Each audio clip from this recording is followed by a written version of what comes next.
strength training video number 3. So we're gonna actually go over the main lifts of the workout. So we're not gonna hit all the smaller lifts, but we're gonna go over all the barbell lifts in a little bit of form. So there's barbell back squats or barbell rows, barbell bench press, barbell deadlifts, barbell overhead press. So I'm gonna hit a few cues, things to look for in clients, and then we'll get started. So barbell back squat, make sure that they're just in the middle. You want their thumbs over top, so we're not gonna grip the barbell, thumbs come over top. It's coming right on the shoulders, lifting it up, so make sure that they're starting in staggered stance, lift, take a step back. Feet are shoulder width apart, heels are down. They're gonna sit down as low as they can and then come back up. Now, things that we're looking for is toes 10 to 15 degrees out, so no more than that. Keeping the heels down and the knees are spread out. So we don't want this. We really want to focus on knees spread out evenly, driving through the heels, squeezing the glutes at the top.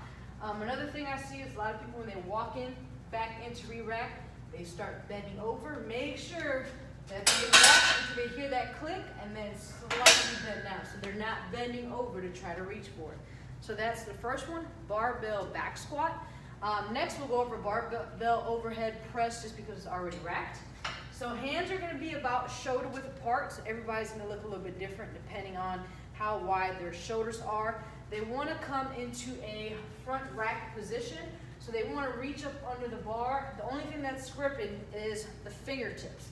So reaching up under, elbows are nice and high. So it's going to be a little uncomfortable, but they just want to unrack it in this position. They're not going to hold it here once they get it off the rack. So it's almost like coming up to their neck. They're building this shelf. So a lot of people want to grip the bar, let them know that it's just sitting on the tip of their fingers and on their shoulders where this shelf is being created. So they're going to lift it up, take a step back, then they'll go ahead and close the grip.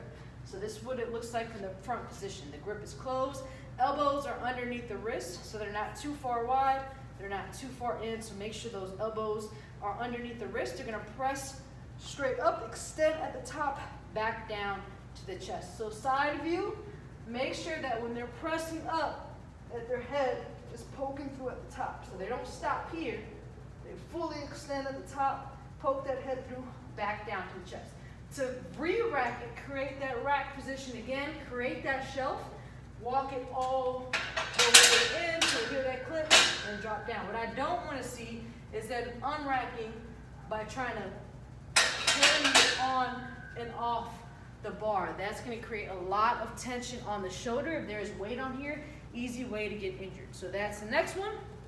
We're going to go into barbell bend over rows. So feet are going to be shoulder width apart. The grip is just right outside the hips, so not any wider than that, not any more narrow. So feet are shoulder width apart. They're gonna bend over almost to a full 90-degree angle. They're gonna pull back towards the hip, so not towards the chest, right beneath the belly button where their belt line is at. They're looking straight down, so what I don't want is this, because now there's a curve in the spine. So they're looking straight down and they're pulling back. The only thing that's moving is their arms. And with the bend over rows, I want a slow and controlled movement. What I don't want is their hips popping. I don't want the neck ducking in and out. That happens when the weight's too heavy. So if you see the neck doing this, the weight's too heavy, or they're using the hips and they're moving anything but the arms, the weight is too heavy. So one more time, they're pulling back towards the hips and all the way back down. Okay, so that's barbell bend over rows, making sure that that movement is extremely controlled, okay? Then we have barbell deadlifts. So this one I'm gonna go over briefly. So I always have everybody start with 10s on each side so they get used to letting the bar touch the ground completely. Every time that the rubber plate must touch the ground. So feet are going to start at shoulder width apart.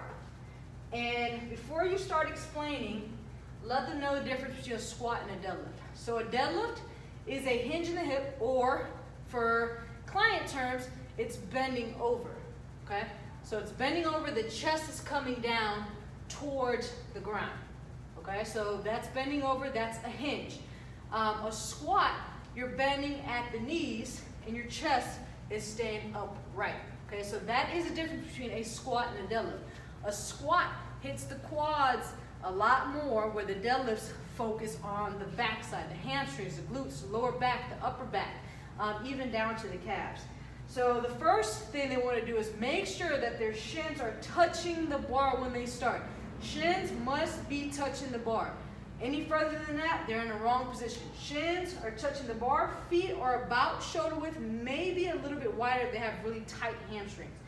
Coming down, pick up the bar, the elbows are coming forward to open up that chest. Elbows come forward, elbows come forward.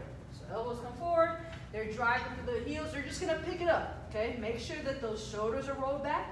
On the way back down, they are bending over, they're hinging at the hips. They're keeping this barbell close to their body as they come down. So it's touching my thighs all the way down. They're bending over, the knees aren't bent yet. Once it gets past the knees, then they come down into this mid-squat position where the butt is a little bit underneath the chest. So if your butt's higher than the chest, you're too high. That's a Romanian deadlift, okay? But if we're doing a regular deadlift, the butt's a little bit lower than the chest. They're gonna pick it up and again go back down. So hinge at the hips, hinging, hinging, hinging, bending over. Once it passes the knees completely, then they can drop down into that starting position. So that is deadlifts. That is probably one of the hardest movements to teach. You can look up some deadlift videos to kind of help with cueing.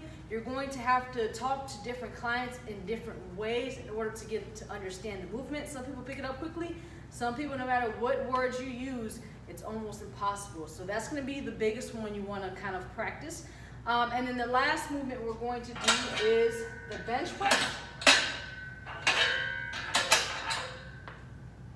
Just up real quick. So for the bench press, they want to start with their eyes underneath the bar.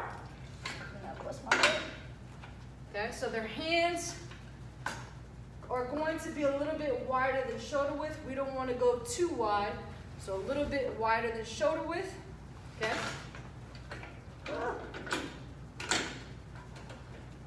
This is safe. Eyes underneath the bar.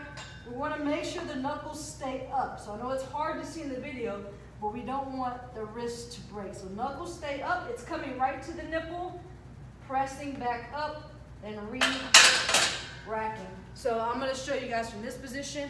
So you're coming down to the nipple. Make sure the wrists don't do this throughout the movement. Knuckles are always up the entire movement. So that's